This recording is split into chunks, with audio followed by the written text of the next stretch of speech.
దేశీ stock మార్కెట్లు ఇవాళ భారీగా నష్టపోయాయి. ఉదయం నష్టాల్లో ప్రారంభమైన మార్కెట్ ట్రెండింగ్ చివరకు అదే ట్రెండ్ను కొనసాగించాయి. అంతర్జాతీయ మార్కెట్లో ప్రతికూలతలు ఇన్వెస్టర్లు సెంటిమెంట్ దెబ్బతీశాయి. అమెరికాలోని ప్యాక్ వెస్ట్ బ్యాంక్ కాఫ్ పతనం అంచుకు చేరుకుందనే వార్తలు మార్కెట్పై తీవ్ర ప్రభావాన్ని చూపాయి.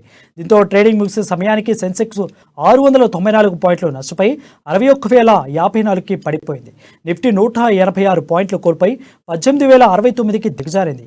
బిఎస్ సెన్సెక్స్లో Titan, UltraTech cement, Maruti, Nestle India, ITC లాభాలను అందుకోగా హెచ్డిఎఫ్సి బ్యాంక్, హెచ్డిఎఫ్సి లిమిటెడ్, ఇండియస్ bank of bank, Tata steel, Mahindra నష్టాలను మూటగట్టుకున్నాయి.